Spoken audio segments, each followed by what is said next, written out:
qu'on arrive sur ce spot, on va y arriver dans quelques minutes. Quelques mots sur Monte Racing. Alors, Monte Racing, qu'est-ce que c'est? C'est une écurie de course qui a été créée en 2013 par son fondateur, Olaf Mantet, pilote de course aussi. L'écurie a eu beaucoup de succès toutes ces années durant sur le Nürburgring lors des courses VLN, endurance 4 heures et 6 heures, et sur bien entendu les 24 heures du Nürburgring.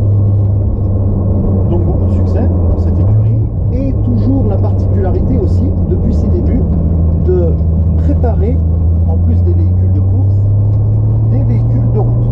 Alors plutôt des véhicules de route déjà affûtés, plutôt de marque Porsche, souvent des GT3, GT3 RS, GT2, GT2 RS.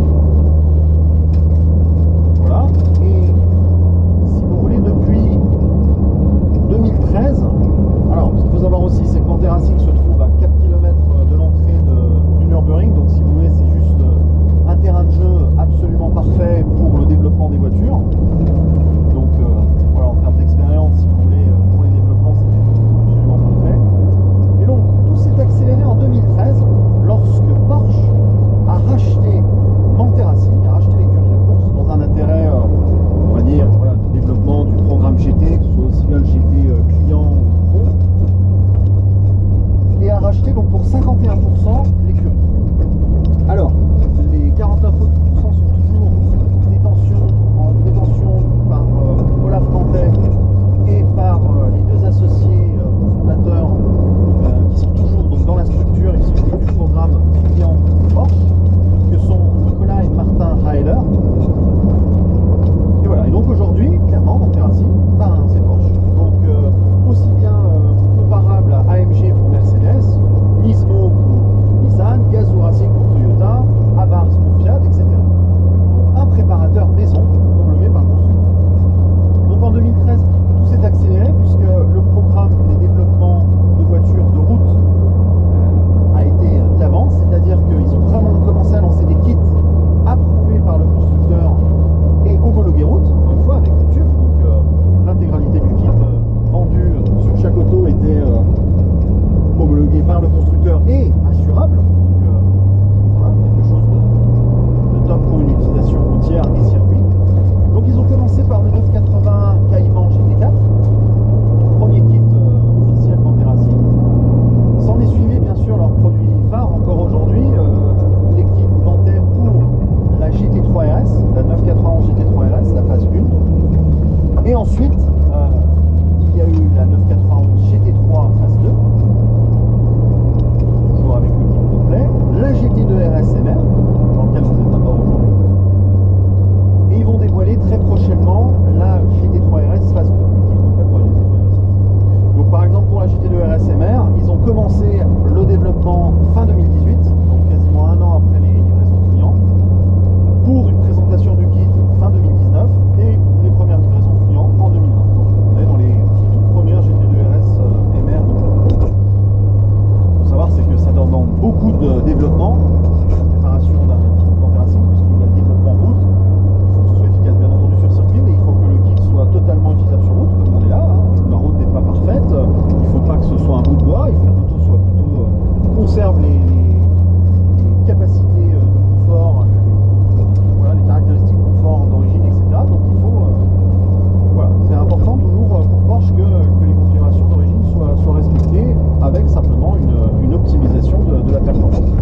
est sur le spot. Alors malheureusement, on voit pas le Mont Blanc. Le Mont Blanc est donc caché derrière les arbres et les nuages. Bon, tant pis, on va pouvoir regarder un petit peu plus la voiture en détail.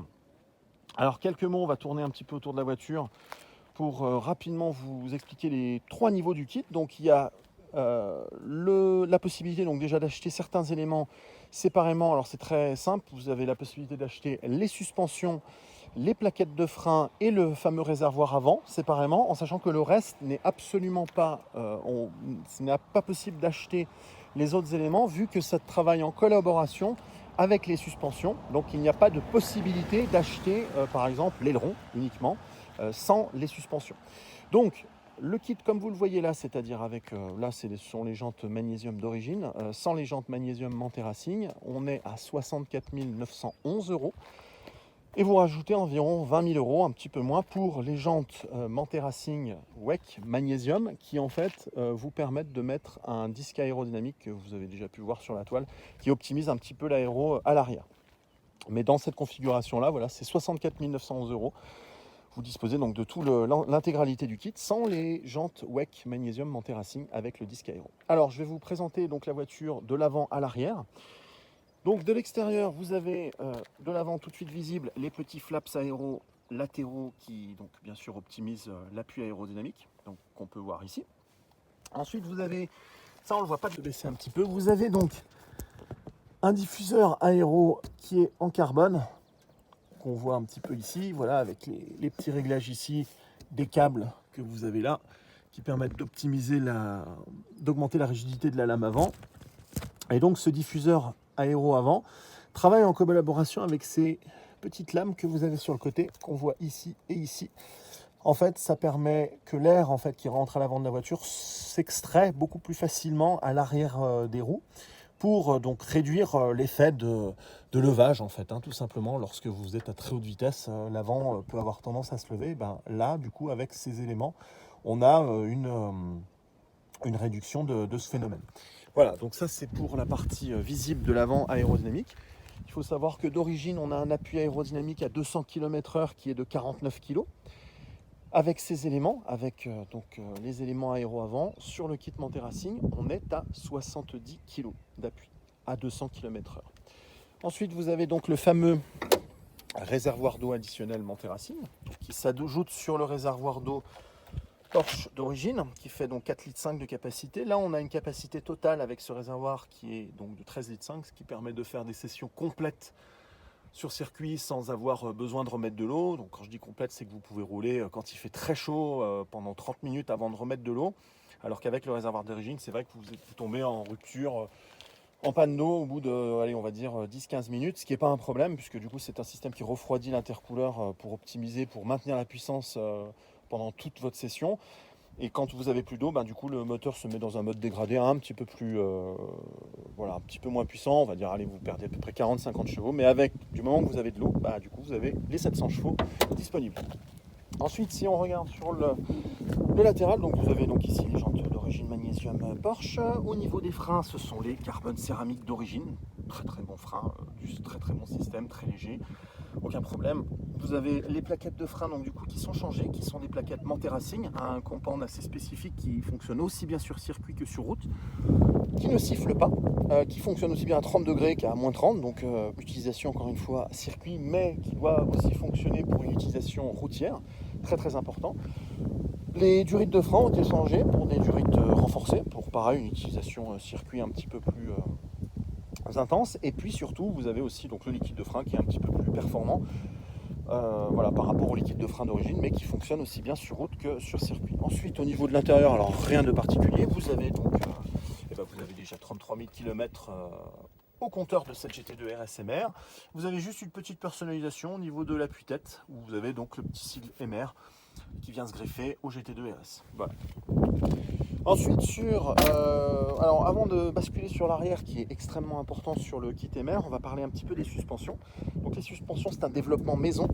Ce sont des suspensions Manthey Racing avec 4 voies à l'arrière, 3 voies à l'avant. Donc un réglage voilà, très très important à l'arrière, donc de 4 manières différentes et 3 manières différentes à l'avant, parce que la GT2 RS est toujours bien sûr avec 700 chevaux à l'arrière, forcément un petit peu délicate, parfois à la limite, et du coup le fait d'avoir un tel réglage, de telles possibilités de réglage à l'arrière, et bien effectivement vous avez une voiture qui est absolument parfaite en termes de stabilité, grâce bien sûr à l'expérience de Manthey qui a pu obtenir les réglages optimum, aussi bien encore une fois des réglages qui fonctionnent sur circuit que sur route. Là, la voiture, comme vous la voyez là, a le réglage Nordschleife, soit elle a un réglage Nordschleife, soit elle a un réglage circuit Grand Prix, soit un réglage route. Voilà. Donc là, on a un réglage Nordschleife qui est, encore une fois, le plus polyvalent, je pense. Donc là, on va s'approcher de la partie arrière, alors qui est vraiment c'est là où il y a le plus gros travail, on va dire, sur l'auto. Puisque tout d'abord, donc on peut se rabaisser un petit peu. Vous avez le diffuseur, donc qui est quand même beaucoup plus gros que le diffuseur d'origine, avec des lames en carbone, comme vous le voyez là. Donc les lames sont quasiment 2 fois plus grandes que les lames du diffuseur d'origine, donc meilleure extraction de l'air, ça travaille aussi en collaboration avec l'aéro à l'avant.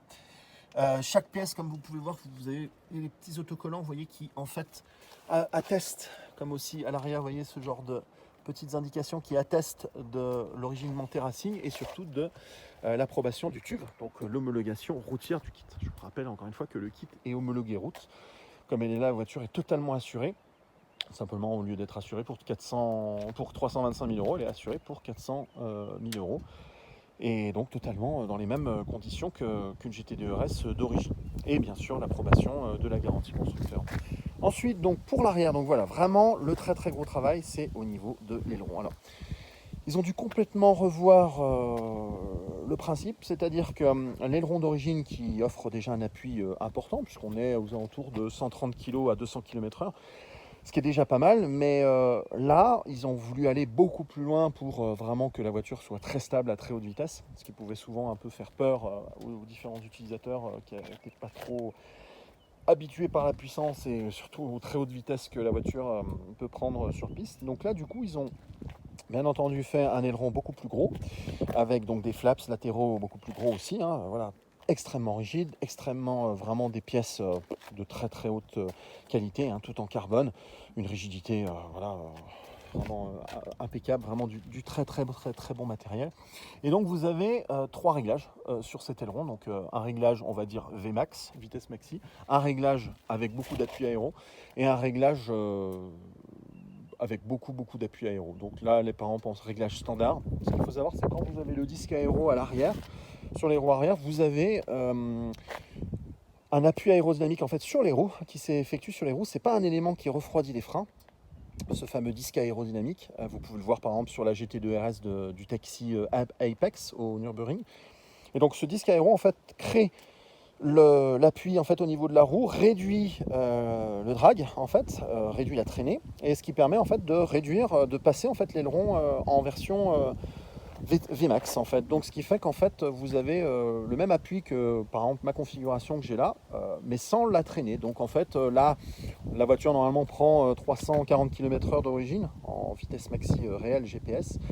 Là avec le kit Manthey Racing, je pense que vous perdez, comme elle est là, vous perdez peut-être 15 km/h en vitesse maxi, et avec le disque aéro, apparemment selon les dires de Manthey Racing, vous maintenez la vitesse maxi d'origine, mais avec le même appui aéro. Et donc l'appui aérodynamique, comme vous le voyez là, est de 200 kg à 200 km/h. Même plus, je crois, 210 kg à 200 km/h, ce qui est totalement énorme. Donc vous avez un très très gros appui, et du coup, ils ont dû aller très très loin au niveau du travail, surtout l'arrière de la voiture. Juste l'arrière de la voiture représente quasiment 10 à 12 heures de travail en termes de démontage, de remontage, etc. Puisque en fait, vous avez un nouveau compartiment moteur, c'est-à-dire que tout le compartiment moteur que vous avez ici est changé. D'origine, c'est un compartiment moteur qui se lève avec l'aileron, alors qu'ici, vous avez le compartiment qui se lève seul et l'aileron, lui, en revanche, est fixe. Vous voyez qu'il y a aussi une petite extension ici du capot pour augmenter l'appui aérodynamique, mais aussi un petit espace au milieu pour maintenir malgré tout la vitesse max, pour que l'air puisse passer sans problème ici.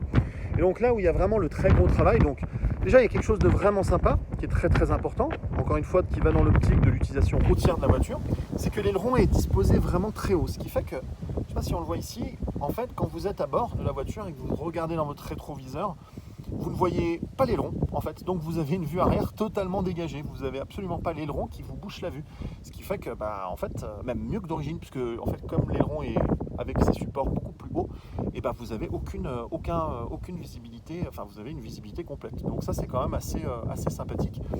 Ensuite donc vous avez voilà, ici vous avez vraiment le très gros travail sur les supports aérodynamiques qui, comme vous le voyez, en fait, sont posés sur cet élément en carbone qui lui-même est posé sur le châssis de la voiture. Donc on a vraiment quelque chose pour supporter l'appui très très important, hein, voilà, qui est très très très solide. Donc voilà, vraiment quelque chose de... Voilà, avec, les finitions, encore une fois, c'est no comment, hein, voilà, on est vraiment sur quelque chose, comme je vous disais aussi, avec chaque élément, vous voyez, comme encore une fois les supports d'aileron qui sont avec un numéro de série et une agrémentation TÜV, donc une homologation, encore une fois, routière. Donc dans le cas même d'un contrôle routier en Allemagne, hein, les Polizei allemands sont très exigeants là-dessus. Donc voilà, donc vous avez, là vous avez aussi la référence de l'aileron, enfin voilà, encore une fois, assez impressionnant parce que c'est du tuning, mais encore une fois du tuning très haut de gamme. Voilà, donc cet arrière qui est extrêmement, voilà, qui a nécessité un très gros développement. Le capot moteur est donc aussi malgré tout beaucoup plus léger, puisqu'on gagne à peu près, je dirais que le capot d'origine fait à peu près 15 kg, et là l'ensemble doit faire à peu près 3 kg, donc peut-être un peu plus, 3-4 kg. Donc on a vraiment quelque chose de vraiment optimisé, et voilà, l'arrière est vraiment très important, comme je vous disais, notamment au niveau des suspensions avec le réglage 4 voies, plus l'appui aérodynamique très important au niveau de l'arrière. Voilà, on a à peu près fait le tour de l'intégralité du kit. Alors ce qu'il faut savoir, c'est que le kit, encore une fois, dans l'esprit d'approbation Porsche, c'est que du coup vous avez les pneumatiques qui fonctionnent avec ce kit, ce sont les Michelin, donc soit les Michelin Sport Cup 2, qui sont à chaque fois homologués Porsche N0, les petits indicateurs ici N0 pour la marque Porsche. Donc le kit fonctionne à la perfection avec soit les Cup 2 traditionnels, les Cup 2 N0, N1, N2, soit avec les Cup R qui sont donc les pneus de course, donc les record on va dire, qui sont vraiment extrêmement tendres, qui n'ont pas une très grosse durabilité, mais qui par contre extrait vraiment le meilleur de l'intégralité de ce kit. Voilà, donc on a fait à peu près le tour de la voiture. On va enchaîner donc sur le tour rapide de la voiture. Alors vous verrez, ce sont mes premiers tours de roue, hein, donc c'est pas le record de l'Arskern, mais vous avez quand même un tour sympathique avec un petit peu de vitesse, du trafic classique, hein, sur un Nordschleife, mais vous verrez surtout une facilité de conduite et une vitesse de passage dans certaines courbes qui est plutôt hallucinante. Voilà, donc encore une fois une auto fantastique, totalement utilisable sur route, hein. Là, pour venir ici, la route est quand même plutôt abîmé, et là ça a absolument pas été un souci avec la voiture. Il faut savoir encore une fois que sur les suspensions, j'avais oublié de le notifier, mais il y a le lift qui permet de rehausser la voiture lorsque vous passez par exemple sur un dos d'âne.